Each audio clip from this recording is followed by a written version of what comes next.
Philadelphia's district attorney is getting national attention in the fight against wrongful convictions. More wrongfully incarcerated people were exonerated of murder in Philadelphia County last year than anywhere else in America.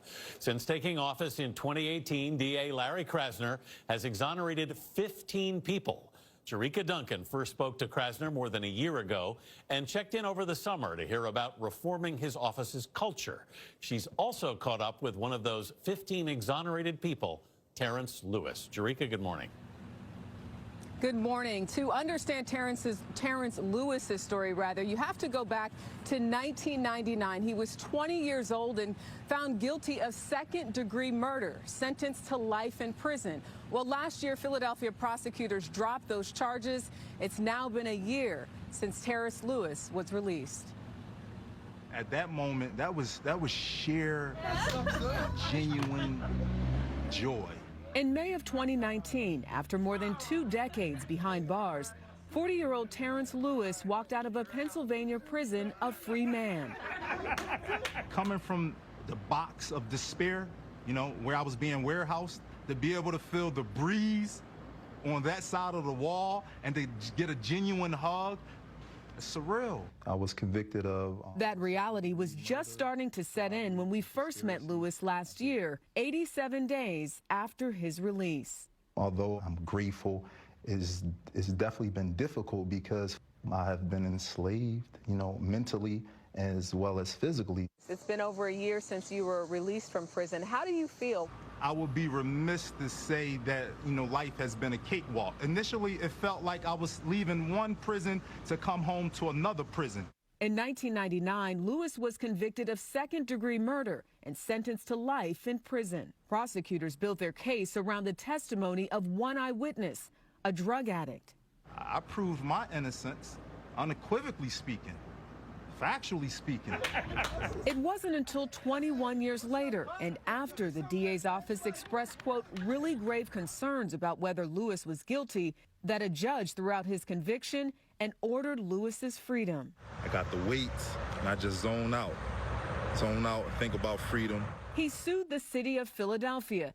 That's because exonerees are not automatically entitled to compensation in Pennsylvania. Lewis alleged that police practices, including coercion, suppression of exculpatory evidence, and fabrication of evidence, violated his constitutional rights. This past June, the city and Lewis reached a settlement for $6.25 million.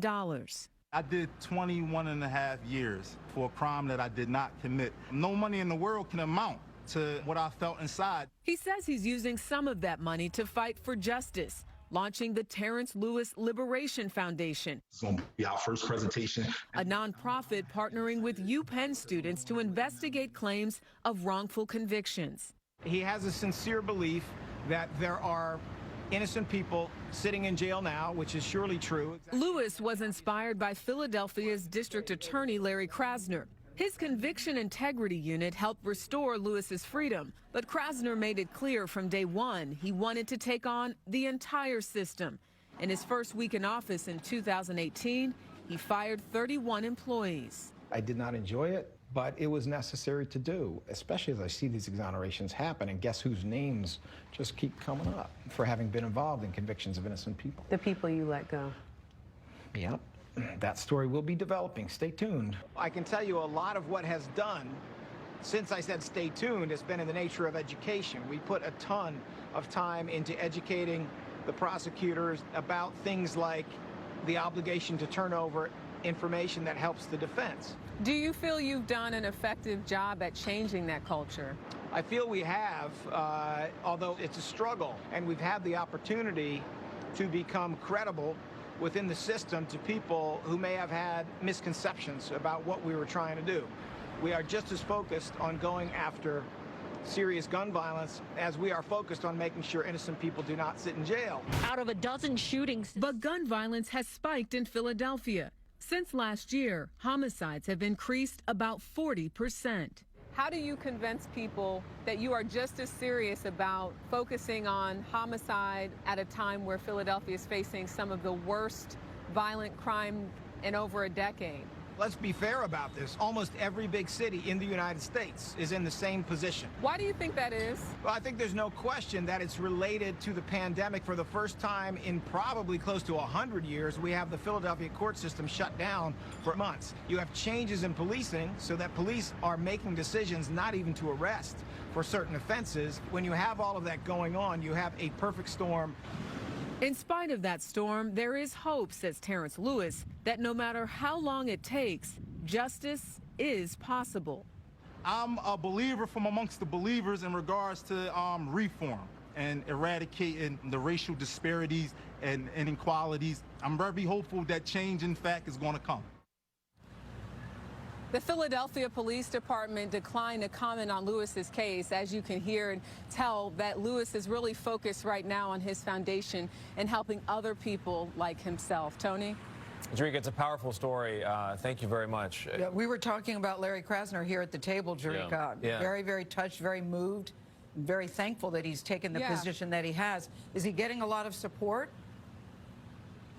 He is getting support from those who support the ideas that he's talking about, and I think it's still considered radical, maybe not in Philadelphia, but when you look across the country in terms of what he had to say, even when I asked him about, defunding the police and that idea, and him wanting to focus more on not just putting people behind bars, but really understanding why they're there to begin with, and looking at other ways that we can use money to fund schools, to fund programs that will keep people from behind bars. And listen, the story of Terrence Lewis is a classic example, and why this is so important. I was worried about him because he said he goes from the box of despair to almost going into another prison.